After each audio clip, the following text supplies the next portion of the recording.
barely workable, maybe workable at 10 million bucks. I mean, you're barely scratching the surface of profitability here. I know over here it says 24 units. It's 22 is residential as you see. And then I'm not too sure if it's two commercial or one commercial. But I do know the owner, she sent me the rent roll, and gross income is about 113,000 a month. Yeah, they bought it for $22 million in 2007. Mm-hmm. She didn't give you a price? No, she didn't give me a price. She actually called me last week because I did a cold calling a couple months back ago. And she called me. She's like, "Hey, Ryan, since you called first, if you could let us know the price, and then from there we can move." And I was trying to get the expenses from her, but she wasn't sending it. Well, your taxes So are $420,000 a year. So let's break this down. Did you confirm that there are 22 residential units and 1/2 commercial spaces down here? yes, I confirm it's only one commercial unit. All right. So interest rate. We're going to say that we're going to get a 7% interest rate. Loan to value. I'm probably going to end up having to say 60 because this is going to be a really interesting one to try to get. And let's just say, let's do 20 quarters, sell it at a 6 cap, maybe a 5. All right, let's start going to income because we're gonna have to be making some major assumptions here. All we know is the entirety of the building is only generating 100 and how much? 113. 113 a month gross.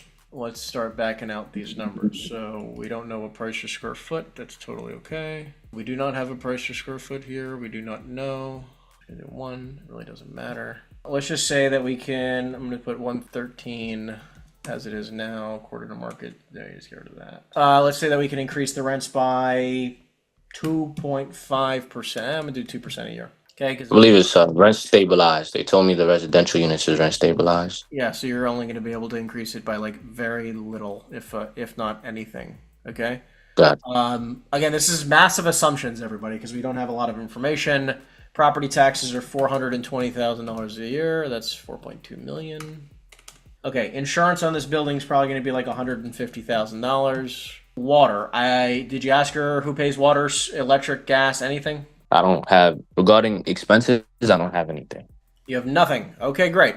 So we're gonna say Yeah. 500 bucks. We're gonna say snow is pretty minimal. Gas, electric, and water is going to be a fortune. I'm imagining probably everyone has their own electric meter. That's what I'm guessing in this building. But we're gonna make massive assumptions for common area. Water is probably going to be ready 75 bucks per unit. There's 23 units or 22 apartments times 12.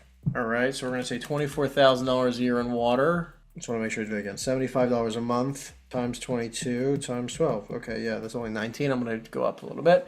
Gas, we're going to say it's probably like 36,000 a year. Might be more, but I'm guessing the downstairs tenant probably pays triple net, I'm imagining. Marketing, we're going to say probably $24,000 a year. Trash removal, you're probably going to spend $24,000 a year. Repairs and maintenance, I am definitely going to say that's at least 5%. And you have management of 5%. So my expenses are $823,000 for the year. So this kind of gives you some reference. Let's even just say we did zero management for a second. Okay? Okay. I really do, but this is just to kind of get a very quick number, okay? 700,000 in expenses. If we go to the summary page, now that we've filled in everything, it is saying that at $25 million, we're buying a 2% cap rate deal. 2% cap rate deal, and this will probably be 25 years, by the way. What I'm trying to say is that, like, this is obviously going to be very difficult. And even to get this, like, someone's got to love Manhattan. And number one, even if you love Manhattan, it doesn't mean you're going to lose a fortune buying it. I think that they're actually kind of in a worse place than where they bought it, honestly. I mean, let's try 18 million. Did that load? What is it, a 3 cap at 18? Is that what just happened? Yeah, I mean, this is giving you some Wow. reference. Like at 16 million, it's a 3 1/3 cap. Yeah, this is going to be a rough deal. I mean, what's 12 million? Jeez. 4.5, not even a 4.5 cap. Your internal rate of return is still drastically negative. Let's say we could sell it for a 5 cap. Yeah, I mean, just terrible. I mean, what's 10 million? All right, there you go. We're finally in a positive range, okay? Let's say we put 50% down. We're in a positive range. We're actually cash flowing year one of 2%. You can ignore the price per square foot because we did not put that. It's irrelevant. But my internal rate of return is about 5.5%. Now the question really, actually, let me remove this raise B because it doesn't even matter. So, anyways, this just gives you some reference that, like, okay, I mean, pitch this in front of somebody. They have 20 some odd apartments trying to sell. I mean, this is a rough deal, dude. Like, this is a horribly, horribly rough deal. And that's with the massive assumption of 113 grand and, not thinking that we can raise rents because there's really no ability to. I mean, it's barely workable, maybe workable at 10 million bucks, right? And you're still, you're barely scratching the surface of profitability here. I would try to go to them and say, like, hey, are you open to seller financing? Because that's probably what they're doing. I'm imagining they're actually probably only netting a few $100 grand a year. Maybe if they're open to seller financing, you can structure a positive deal here. Because my debt service on $5 million is 420. This is only at $5 million bucks, dude. Is at 7% interest. Like if we did, let's just say we can get them to agree to 4% interest only debt. Even if it was 4% only debt, look how ridiculous this is. Hold on, interest only. Yeah, you're buying a 2.67 cap. Even at 4% interest only debt, if you put $10 million down, you are still only making you're horribly negative on your money. Wow. Okay. I would call up every single person you have locally to that property and try to see, like, hey, based off of rough net income of 300 grand, what kind of cap rate would you offer? Because here's your cash flow statement. I mean, this is just where all the money flows. If you look at it in the sense of like, okay, I'm buying this for $20 million plus closing costs and everything else. My operating cash after closing costs is 170 grand. Year one, and this is with the seller holding a note of $10 million at 4% interest only. Just to give you some reference, I don't even think I would do this deal even if you got this debt this way, right? Because you'd be losing money hand over fist. At a 4% cap rate sale, if I could sell this building for a 4% cap rate in 5 years, this is quarters per quarter, right? It's only worth 14 million bucks. So I didn't really miss out on this deal then. It definitely doesn't seem that way. If I could buy this thing for 10 million, unless I can also buy it with, let's say 10 million bucks. Ready? This is a good deal. 10. I don't even know if this is a good deal. Let's see if I can do 80%. Yeah, I mean, you're still at 10 million bucks. You're still only paying a 5 1/3 cap, but at least it's a 20% internal rate of return. I would offer her $10 million, $2 million down, and she can hold a mortgage at 4% interest only for the next 5 years. I would do that deal. You would do that deal? I would do that deal. And I would, that's it. But this is obviously still with major assumptions. Without seeing cash flow statements, without seeing anything, this I would feel pretty comfortable at. Even with the cap rate? Even with the 5.3 cap rate? I wouldn't be thrilled about it, but I would find a way to make that work. But I could probably sell this building, in a few short years for, $13-14 million. That's a pretty big jump from when she purchased it 22 mil to 10 mil.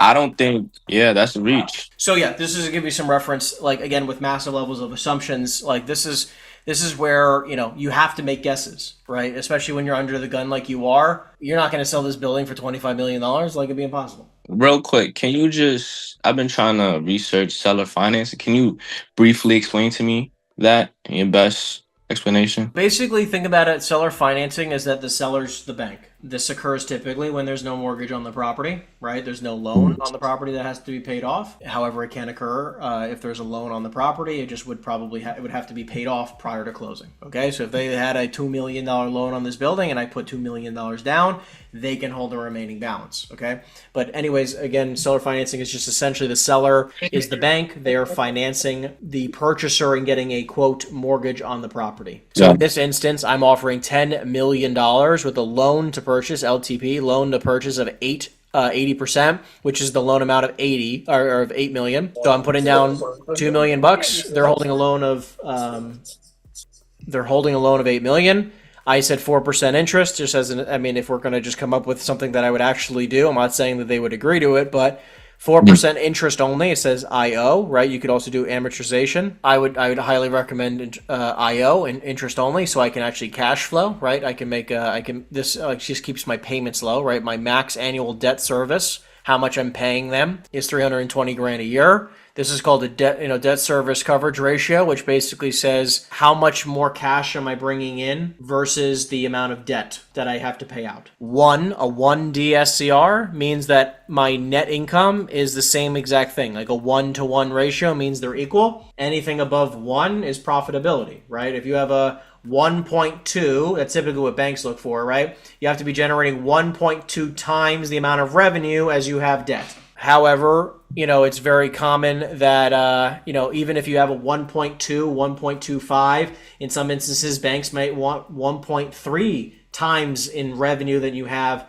in debt service. And you can still, quote, lose money on a deal like that. You can lose money because if a tenant leaves, then all of a sudden you have that vacancy and that percentage drops, right? Now, all of a sudden, now you're negative. Obviously here, look, you can see I have a 2 DSCR, which means I'm cash flowing pretty well. I have some cash left over. The biggest problem is that I have an $8 million loan, and based on $2 million down, which is the difference, right? I'm only cash flowing 9% a year. 9% a year in Manhattan is fantastic. 9% a year in the middle of Alabama sucks. Anyway, so I don't think you're missing out on anything unless they're willing to accept some type of crazy terms like we're mentioning here, but that's just my 2 cents. Got it. Okay. Thank you. Thank you.